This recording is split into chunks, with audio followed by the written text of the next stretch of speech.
আজ সকালবেলায় উঠে থেকেই যেন মনে হচ্ছে আজকে মেঘলা মেঘলা ওয়েদারটা থাকবে। হ্যাঁ, এটা সকালের দিকে প্রথমে বুঝতে পারিনি, ভেবেছিলাম কুয়াশা, কিন্তু কুয়াশা যত কাটছে তত যেন আরও অন্ধকার হয়ে আসছে। ভাবলাম না আজকে মেঘলা মেঘলা ওয়েদারটাই থাকবে, তাহলে শীতকালও চলছে আর সাথে মেঘলা ওয়েদার, আর কি চাই। চলো লাঞ্চে খিচুড়ি বানানো যাক। গোবিন্দভোগ চাল, ডাল, ফুলকপি, আলু ঘরে ছিল, তাই দিয়ে কেটে কুটিয়ে মাখিয়ে মুখিয়ে খিচুড়ি বসিয়ে দিলাম। কিশমিশটা বেশ ভালো লাগে খিচুড়ির মধ্যে, তো কিশমিশ নেই, এখন এর মধ্যে কিছু কাজু বাদাম ছড়িয়ে দিলাম।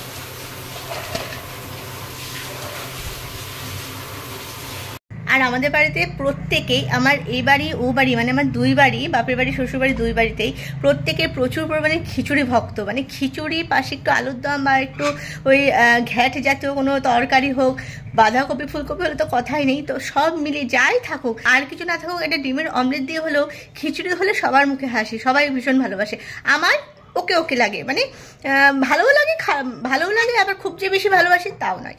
তো যাই হোক, আজকে খিচুড়ি বললাম, এখন খিচুড়িটা হয়ে গেলে চটপট গিয়ে আজকে বেগুন ভাজা আর ডিমের অমলেট ভাজবো, তাহলে আজকের লাঞ্চটা হয়ে যাবে। আজকে ওয়েদারটা না একটু মেঘলা মেঘলা ছিল, কুয়াশাও না, কুয়াশার পরে দেখবে একটু মেঘলা মেঘলা থাকলে বোঝা যায়।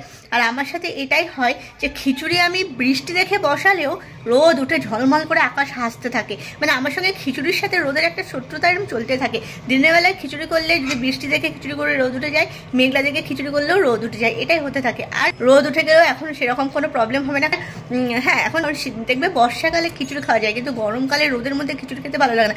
শীতকালে কিন্তু গমগমে রোদ হলেও বেশ খিচুড়ি খেতে ভালোই লাগে। খিচুড়ি ওদিকে রেডি হয়ে গেছে, সারা বাড়ি খিচুড়ি গন্ধ মা করছে। চলো বেগুনগুলো চটপট ভেজে নিই।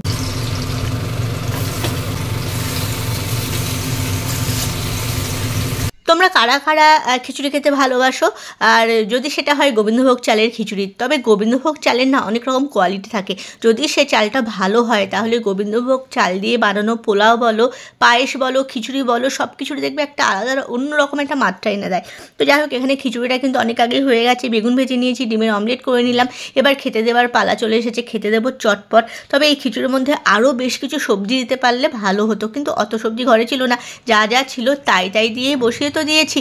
আসলে গোবিন্দভোগ চাল ওই যে বললাম নিজে একাই 100, যেমন খেতে দিয়ে দিই, আর আমি এদের খেতে টেতে দিয়ে নিজে হাতে নিয়ে নেবো। আমার হাতে প্লেট নিয়ে খেতে না ভীষণ ভালো লাগে, তাও যদি জানলার পাশে বসা যায়। ভেবেছিলাম আজকে মেঘলা মেঘলা ওয়েদার থাকবে, মেঘলা ওয়েদারের সামনে বসে মানে জানলার সামনে বসে মেঘলা ওয়েদারটাকে এনজয় করতে করতে খিচুড়িটা খাবো, কিন্তু সেটা হলো না। তবুও শীতের সাথে খিচুড়িটা কিন্তু পুরো জমে যায়। দেখো এদিকে বাইরের ওয়েদারটা তোমাদের দেখাচ্ছি, কি ঝলমলে একটা দিন দেখতে পাচ্ছ।